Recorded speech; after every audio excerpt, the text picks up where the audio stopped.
Our practice has a particular interest in urban revitalisation and placemaking.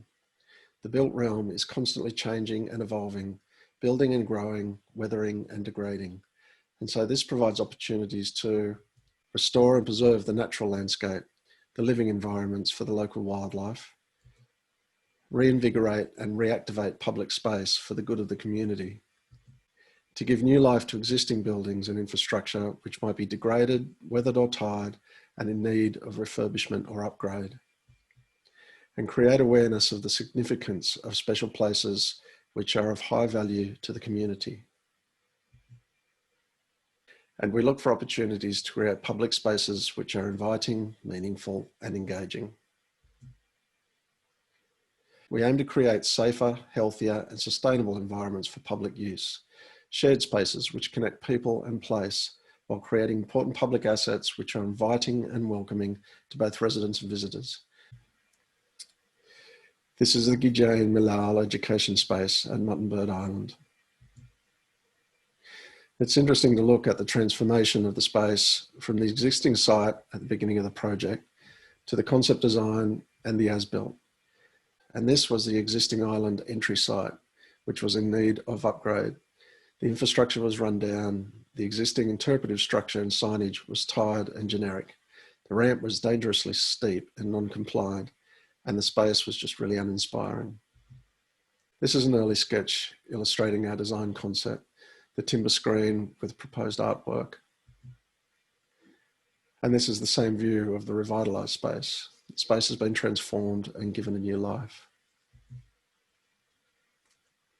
This is another concept sketch of the interior area, which illustrates the ramp and the timber screen with interpretive panels in its earlier form, and the proposed amphitheatre.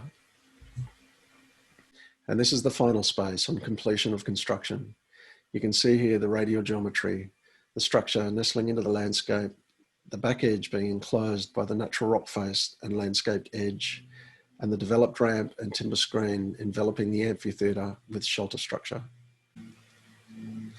The Glenifer Reserve's master plan. This is an image of the existing Earl Preston Reserve site at the Glenifer Reserves. You can see in the background the heritage-listed Glenifer School of Arts, the Fire Brigade building, and the original community church.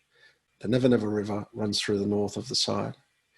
In the foreground, the grassed area is popular for picnics and barbecues, but the infrastructure and signage is poor, and there are issues with car parking and delineation of public and private space.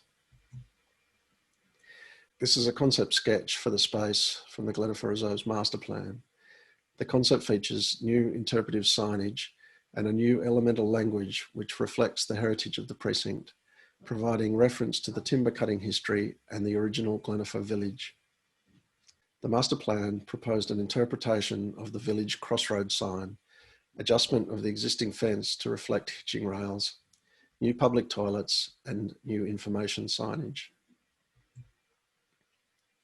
This is one of the interpretive signs which has been built. The new sign marks the entry point of the reserves. It's engineered to resist flood activity and built from heavy recycled local bridge timbers, adding to the character that reflects the heritage of the village. And these are the other interpretive signs at Earl Preston, which also embody the intended elemental language that reflects the European settlement history of Glenifer. This is Keo Reserve. The reserve had some recent restoration works and wasn't in too bad a shape.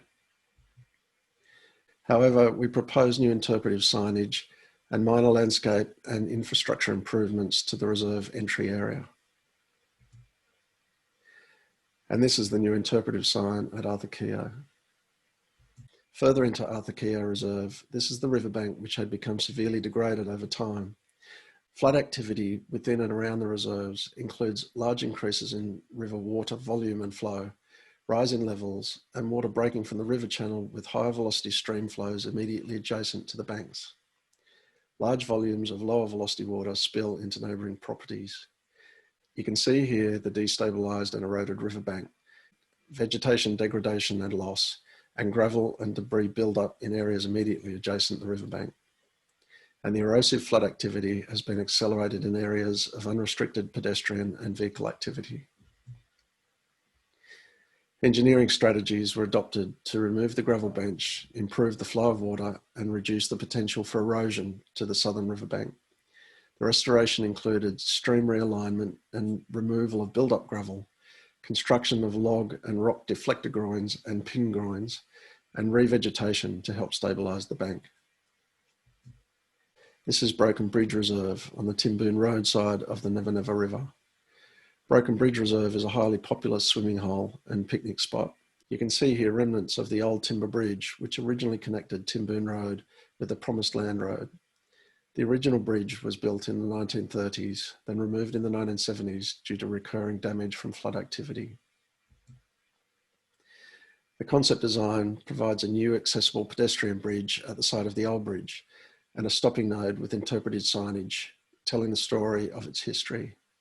The new bridge is proposed to be designed to be accessible and engineered for the 1 in 100 year flooding, and intended to be the only link to the Northern Reserve area and its desired picnic and swimming locations. This is a photo of the existing central car parking area on the north side of the Broken Bridge Reserve, and you can see the surface is unlevel, heavily eroded and unsafe. So the idea was to close and remove the existing dangerous and degraded access from the Promised Land Road and provide for reconnection to the area from Timboon Road.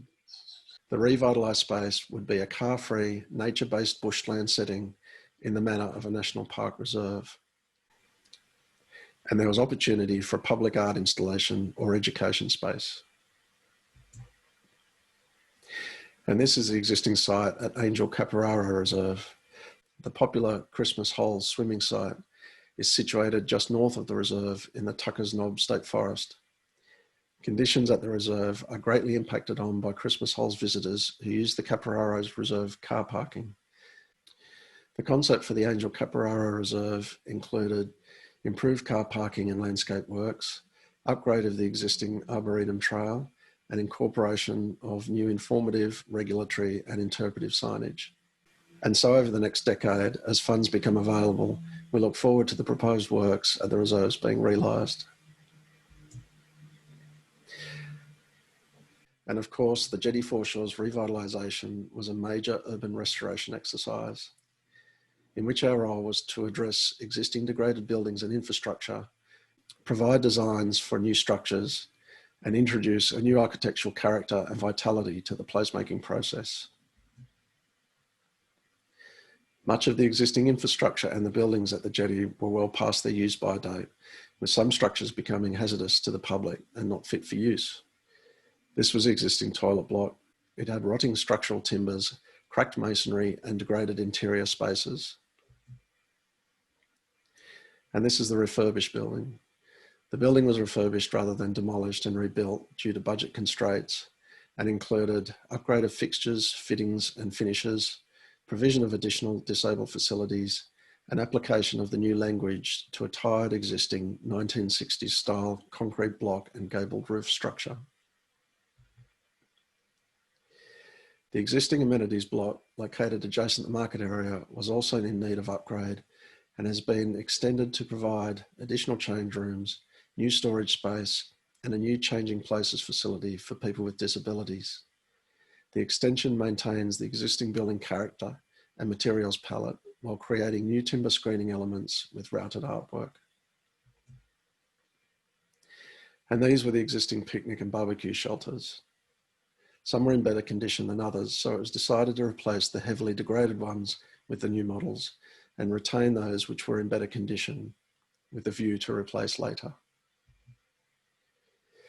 This is an early concept sketch of the suite of shelters designed for the project. And these are the stage 1 shelters as built. They are constructed from galvanised steel with large section timber screening and have brightly covered soffits. The designs reflect the simple and robust character of the neighbouring Gidjane Malal education space and the iconic jetty structure, and add to the vitality and colour of the Jetty Foreshores urban design. And this is one of the new shelters at the market area with a stage behind it. The expressive structural forms complement each other, And this photo shows the vitality and colour that the architecture and the sculptural artwork in the background bring to the space.